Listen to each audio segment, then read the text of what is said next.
पाठशाला में अब उसका चैप्टर। पीएम मोदी के नए भारत का नया जलवा, स्पेस में पहुंचा वो बाहुबली कि पूरी दुनिया को कनेक्ट कर देगा क्या?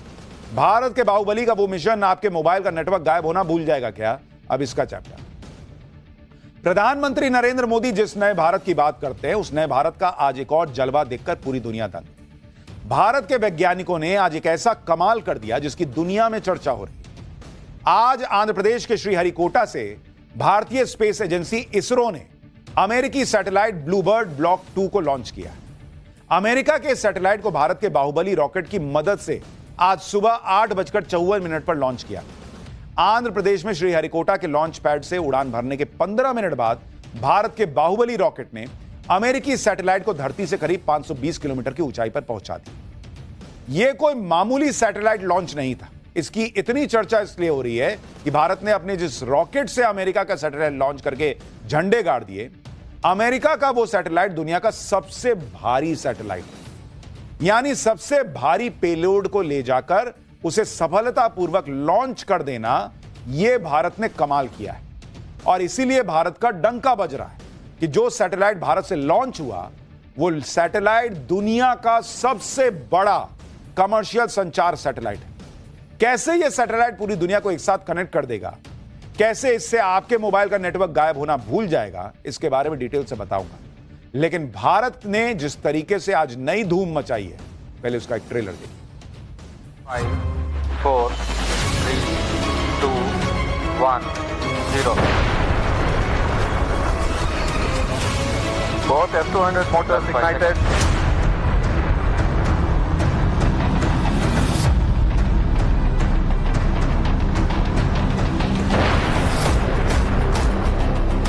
Bahubalī rocket M6 launch vehicle has successfully and precisely injected the Bluebird Block 2 communication satellite in the intended orbit.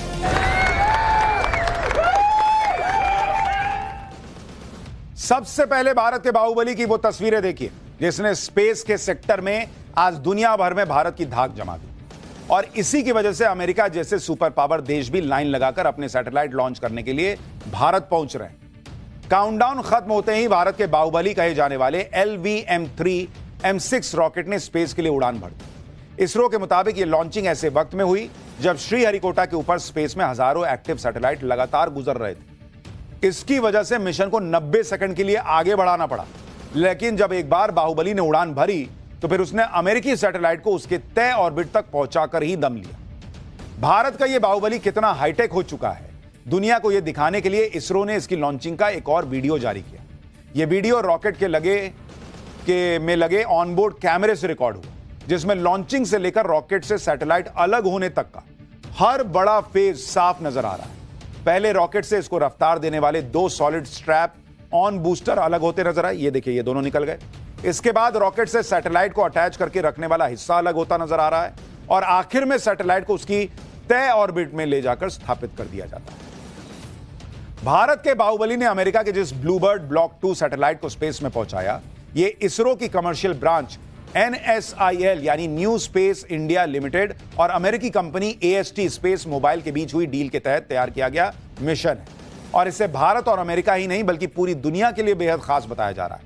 इसे अब तक की सबसे बड़ी कम्युनिकेशन क्रांति क्यों कहा जा रहा है, इसके लिए इस सैटेलाइट के मिशन को समझना जरूरी है। ब्लूबर्ड ब्लॉक 2 के काम शुरू करते ही इसका बड़ा और शक्तिशाली एंटीना धरती पर मौजूद किसी भी 4G या 5G मोबाइल फोन के सिग्नल से कनेक्ट किया जा सकेगा।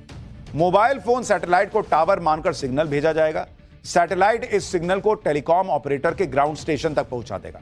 ग्राउंड स्टेशन सिग्नल को मोबाइल नेटवर्क से जोड़ेगा, जिसके बाद कॉल, मैसेज और डेटा उसी तरह प्रोसेस होंगे जैसे मोबाइल टावर के जरिए होते हैं और नेटवर्क से भेजा गया रिस्पॉन्स सैटेलाइट के जरिए मोबाइल फोन तक पहुंच जाएगा।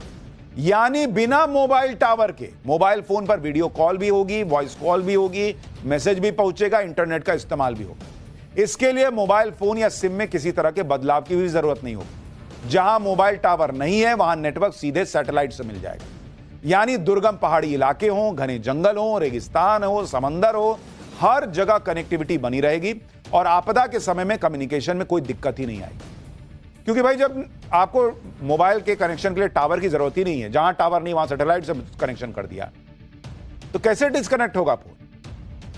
अब यह भी देखिए कि दुनिया में नई संचार क्रांति लाने वाले इस सैटेलाइट को भारत के जिस बाहुबली ने तय ऑर्बिट में पहुंचाया, उसने कैसे अपने कारनामों से पूरी दुनिया में धाक जमा ली। यह भारत का सबसे भारी लॉन्च व्हीकल है, जिसका वजन करीब 640 टन है। इससे पहले नवंबर में भारत के इस बाहुबली ने करीब 4400 किलोग्राम वजन वाले सैटेलाइट को स्पेस में पहुंचाया और अब अपना ही रिकॉर्ड तोड़ते हुए 6100 किलोग्राम वजन वाले ब्लूबर्ड ब्लॉक 2 सैटेलाइट को स्पेस में पहुंचा दिया। यह भारत के बाहुबली रॉकेट से किसी सैटेलाइट की 9वीं लॉन्चिंग रही और हर बार यह अपने मिशन में पूरी तरह कामयाब हो रहा है, यानी इसका सक्सेस रेट 100% है बॉस। आज इस बाहुबली रॉकेट की वजह से दुनिया भर के स्पेस मार्केट में सिर्फ भारत की चर्चा हो रही है। देखिए भारत क्या किया है। आज इसरो की वैल्यू इतनी बढ़ गई कि अमेरिका की स्पेस एजेंसी नासा इसरो से रिक्वेस्ट करता है कि हमारे सैटेलाइट भी आप ही भेज दीजिए। इसके लिए भारत अमेरिका से फीस ले रहा है कि लाओ पैसा दो तो भेज देंगे। इसलिए प्रधानमंत्री मोदी ने बाहुबली की कामयाबी को भारत की स्पेस यात्रा में एक बड़ा माइलस्टोन बताया। कहा कि बाहुबली की कामयाबी ने ग्लोबल कमर्शियल लॉन्च मार्केट में भारत के रोल को और मजबूती दे दी है। बाहुबली की सफल लॉन्चिंग पर पीएम मोदी ने लिखा कि भारत के स्पेस सेक्टर में एक बड़ी कामयाबी LV-M3 M6 की सफल लॉन्चिंग, जिसने भारत की धरती से लॉन्च किए गए अब तक के सबसे भारी अमेरिकी सैटेलाइट ब्लूबर्ड ब्लॉक 2 को उसकी तय ऑर्बिट में पहुंचा दिया।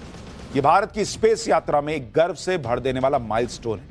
आगे पीएम मोदी ने लिखा कि भारत की हेवी लिफ्ट लॉन्च क्षमता को मजबूत करता है और ग्लोबल कमर्शियल लॉन्च मार्केट में भारत की बढ़ती भूमिका को और मजबूत करता है। यह आत्मनिर्भर भारत की हमारी कोशिशों की झलक भी दिखाता है। हमारे मेहनती स्पेस साइंटिस्ट और इंजीनियर्स को बधाई। भारत स्पेस की दुनिया में और ऊंचा उड़ रहा है। इसरो के लिए यह मिशन कितना इंपॉर्टेंट था, इसे समझने के लिए इसरो के चेयरमैन की आपको तस्वीरें देखनी चाहिए, जो बाहुबली की आज की उड़ान की सफलता का आशीर्वाद लेने 2 दिन पहले तिरुपति बालाजी पहुंचे थे। अब कई लोगों को इससे भी दिक्कत हो जाएगी कि साइंटिस्ट आदमी है, भगवान से काहे आशीर्वाद लिए।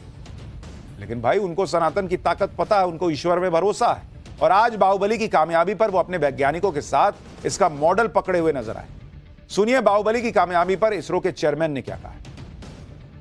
I am extremely happy to announce that LV-M3 Bahubali rocket M6 launch vehicle has successfully and precisely injected the BlueBird Block 2 communication satellite in the intended orbit.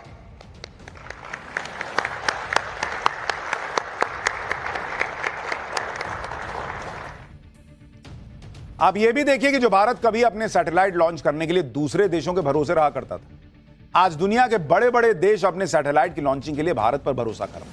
पिछले 11 सालों में जब से नरेंद्र मोदी प्रधानमंत्री बने हैं, इसरो कैसे पिछले स्पेस मिशन को लेकर नए नए रिकॉर्ड बनाते चला जा रहा है नए मिशन में, उसे समझना जरूरी है। इसरो अब तक 32 देशों के 433 सैटेलाइट लॉन्च कर चुका है, जिनमें से 90% से ज्यादा लॉन्च पिछले 10 साल में हुए और भारत सरकार को इससे करीब 4164 करोड़ रुपए की कमाई हुई है। यानी जितना पैसा पाकिस्तान अपनी सरकारी एयरलाइंस बेचकर भी नहीं कमा पाया, उतने पैसे तो इसरो ने सिर्फ दूसरों के सैटेलाइट बेच के कमा लिए। लेकिन भारत को लेकर पीएम मोदी के सपने इससे कहीं ज्यादा बड़े हैं।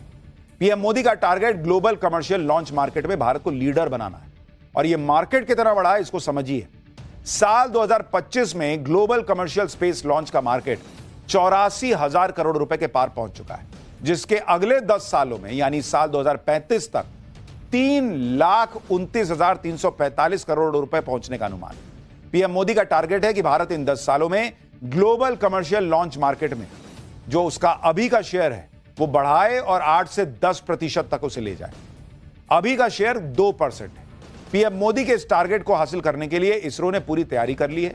इसरो ने अगले साल 10 रॉकेट लॉन्च करने का फैसला किया है और इसरो ने साल 2029 तक हर साल कम से कम 50 रॉकेट लॉन्च करने का टारगेट तय किया हुआ है। पिछले 11 सालों में इसरो अपनी प्रोडक्टिविटी इसलिए भी बढ़ा पाया क्योंकि मोदी सरकार ने इसरो को पैसे की कमी नहीं होने दी। इसरो का बजट करीब ट्रिपल कर दिया गया। मनमोहन सरकार में स्पेस सेक्टर का बजट 2013-14 में 5,615 करोड़ रुपए हुआ करता था, जबकि मौजूदा वित्त वर्ष में 2025-26 में यह बजट करीब 3 गुना बढ़कर 13,416 करोड़ रुपए पहुंच चुका है। तो भारत नई ऊंचाइयां छू रहा है, चाहे वो कोई भी क्षेत्र हो। भारत की इकोनॉमी रॉकेट बनी हुई है और भारत के रॉकेट इकोनॉमी में योगदान दे रहे हैं। यह है नया भारत। पाठशाला में अब अगला चैप्टर, बीजेपी की वो मीटिंग कि अखिलेश ने सीएम योगी को कर दिया टारगेट, कैसे भयंकर बवाल मच गया, अब इसके बारे में आपको बताता हूं। यूपी में बीजेपी की एक मीटिंग ने लखनऊ से दिल्ली तक खलबली मचा दी। हर तरफ इसी की चर्चा होने लगी क्योंकि यह मीटिंग ब्राह्मण विधायकों की थी। एक साथ 40 ब्राह्मण विधायक बंद कमरे में मीटिंग कर रहे थे, तो चर्चा होने लगी कि आखिर यूपी में क्या कुछ होने वाला है। ये ब्राह्मण विधायक क्यों मीटिंग कर रहे थे, किसने इनको इकट्ठा किया, इसी की बात होने लगी क्योंकि ये सब तब हो रहा है जब यूपी में विधानसभा का सत्र चल रहा है। सीएम योगी सत्र में अखिलेश यादव और समाजवादी पार्टी पर गरज रहे हैं। उधर अखिलेश यादव भी लगातार सीएम योगी पर तीखे हमले कर रहे हैं।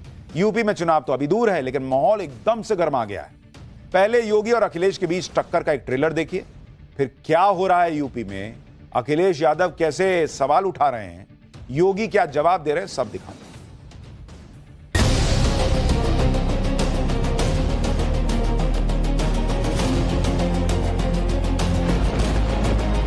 अमित यादव की फोटो अखिलेश यादव के साथ तो है ना?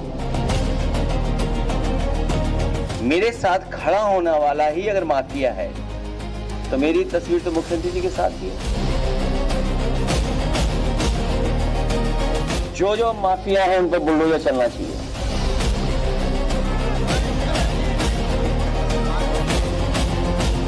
तो इधर उधर की बात मत कर, यह तो बता कि एक काफिला क्यों लूटा।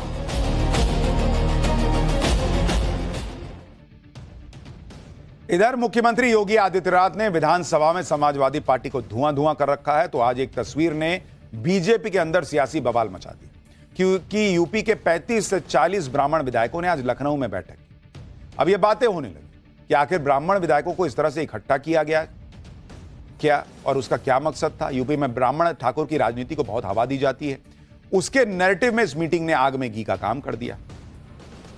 इस मीटिंग में क्या बात हुई, इसके बारे में तो अंदर की बात सब जानने के लिए अटकलें लगाने लगे। बैठक की तस्वीरें जैसे ही वायरल हुई तो सफाई भी आ गई। सुनिए बीजेपी विधायक पीएन पाठक ने क्या कहा। तो आपस में चर्चा हो रहा था कि जाड़े का मौसम है, लिट्टी चोखा का कहीं स्वाद लिया जाए। उसी संदर्भ में तय हो गया, हमारे आवाज तय हुआ। जो माननीय विधायक जी लोग मिलते गए, उनसे कहा गया कि भाई आइए, सहभोज है।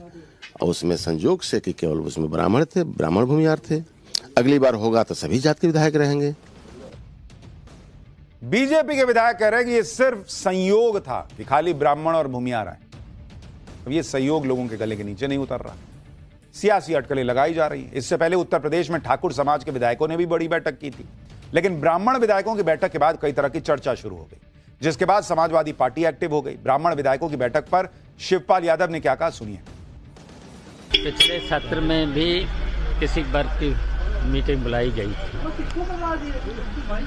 और फिर बुलाई गई है, तो ये भारतीय जनता पार्टी के लोग जात में बांटते हैं। हम तो कहेंगे ब्राह्मण समाज की अगर मीटिंग हुई है, सब हमारे समाजवादी पार्टी में आए, सबको सम्मान मिले।